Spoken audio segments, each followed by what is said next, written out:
Yes, everybody, Russ and the West Ham Network. Hope you are all safe and well. Happy bank holiday for us in the UK who are enjoying another Monday off. Thanks, Charlie. Boy, great singing for the national anthem, I thought, yesterday from the West Ham lot.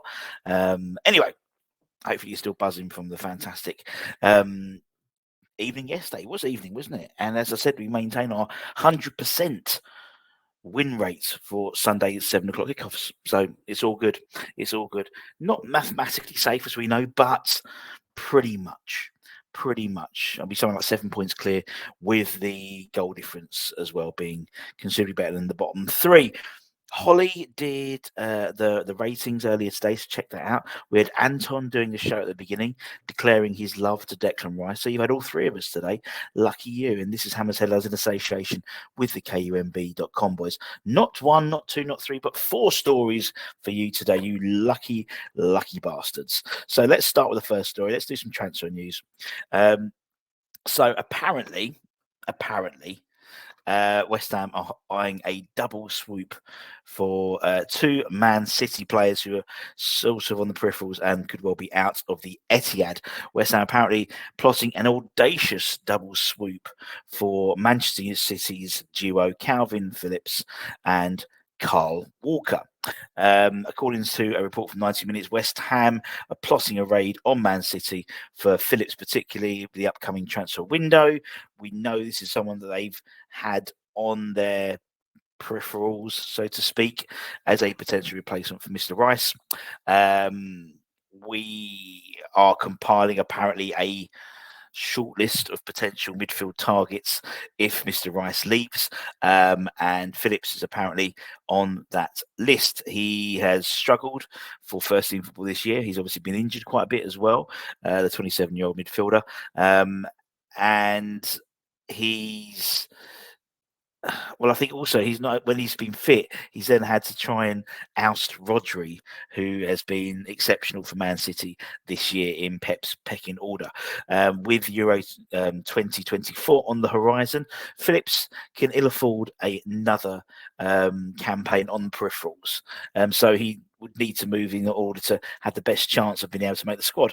In addition, he may look, Man City are going to be buying more players as well, so he could be even further down the pecking order come August. And as I said, the report also claims that West Ham are interested in acquiring Carl Walker. He's been dropped down the pecking order with the likes of, or the adjusted system by Man City, so Stones, Nathan Ake, Mamalakini as well. So he's probably about 3rd or 4th choice. He won't come cheap, that's for sure. And wages will obviously prove to be an issue. There was talk of maybe going back to Sheffield United, his former club. Obviously, they've been promoted back to the Premier League, but I think we would blow them out of the water in terms of wages. So we'll see what happens there. Interesting. Might be we get neither, but we've been linked with both. Let's talk about someone who's probably a little bit more likely to be coming in, and that's the Irish midfielder, Joe O'Brien Whitmarsh. Good name. Apparently, we're leading the race to sign him, the Republic of Ireland Youth International, according to X. The youngster is in good form for his current club, League of Ireland side Cork City, who he has 2 goals in his last 3 games. We're apparently vying for him with a number of top Premier League clubs as well who want to sign him. He actually had a trial with us back in 2021, which was a very successful trial by all accounts, and we've been keeping tabs on him ever since. But X provided a update on Joe, saying a whole host of English clubs are hot on the trail of Joe O'Brien Whitmarsh, great name. Having scored 2 in his last 3, the Cork City attacking midfielder is destined to be the latest prospect to cross the water into England. He turned 18 this week, and has spent a successful trial in 2021 with West Ham. It's believed that they lead the race for his signature, although face stiff competition from Premier League minnows, Arsenal, Man City, Chelsea and Spurs. So it sounds very positive. You've seen, how we have this policy of bringing through the best youngsters and buying him in, really, like the likes of Patrick Kelly, Callum Marshall as well. I think that the fact is, because of the recent FA Youth Cup victory, there's a stronger appeal for youth team players to come to West Ham because they know we have a very good setup. And, hopefully with Mark Noble's idea of the pathway, they'll be able to see in 3-4 years' time these 18s becoming regular first team players, or a number of them becoming regular first team players in the West Ham first team. So we'll see. I'm sure there'll be some further update. Arguably, he's probably got an easier pathway into the first team than maybe someone like Man City, potentially, in terms of becoming a regular Premier League player. Speaking of our youth team, on Sunday, West Ham played Spurs in a relegation dogfight match, and we were fortunate to actually stay up. We are staying up. We are staying up, and Spurs are going down, actually. And never have we been more contented with a 1-0 defeat. But that's what the result was when the West Ham under-21s played Spurs under-21s on Sunday in the season finale. A Spurs side which actually included Brazilian international Lucas Moura. That's how desperate they were to make sure they tried to get the result they wanted. But, by losing by one clear goal, it means that we remain in the Premier League 2 Division 1 on goal difference in possibly the tightest relegation battle ever. And despite winning on the day, Spurs suffered relegation after finishing 13th in the 14-team league. And I mean, it's great that it guarantees us another year in the top division of Premier League 2 under-21 football, because obviously we talk about the pathway, we talk about the under-18s, and there'll be a number of them have been playing the under-21s, but quite infrequently, because obviously with the FA Cup run and stuff as well.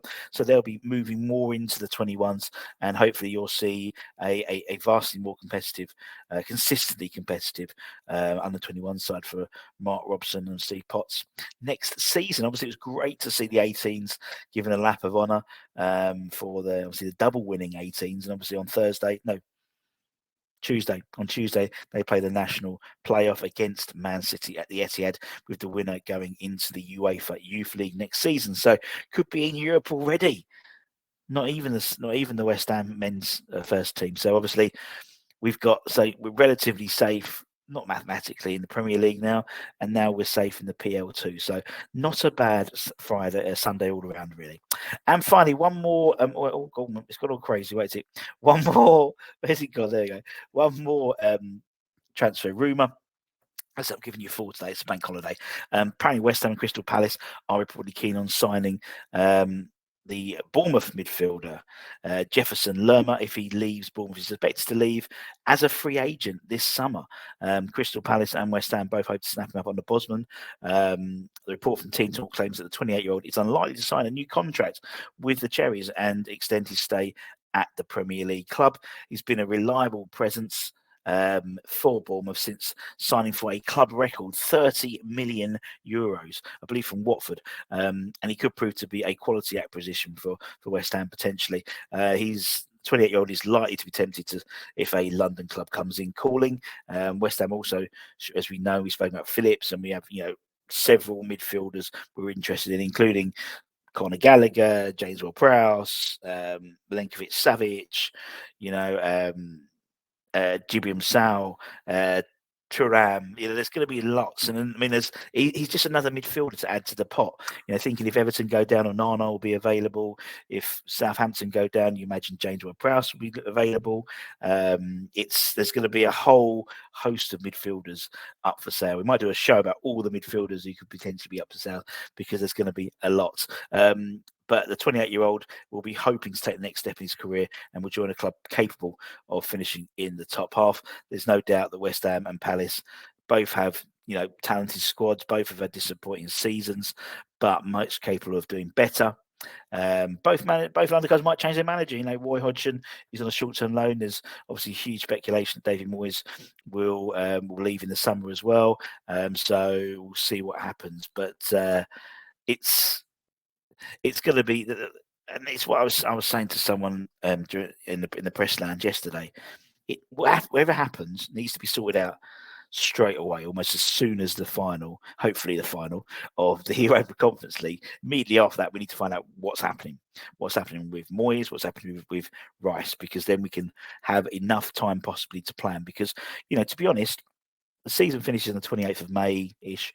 If you're not playing in European finals, all of our Premier League sides are going to have a week on us in terms of planning, because they would, and some of them would have been planning already because their Premier League survival has been, has been guaranteed. So they can, the likes of Villa, the likes of Brighton, the likes of Wolves, these guys can start planning. So they're a few weeks ahead of us, really, unless we start putting these sort of feelers out, or maybe we know what's happening internally already, and we're just keeping it all stum.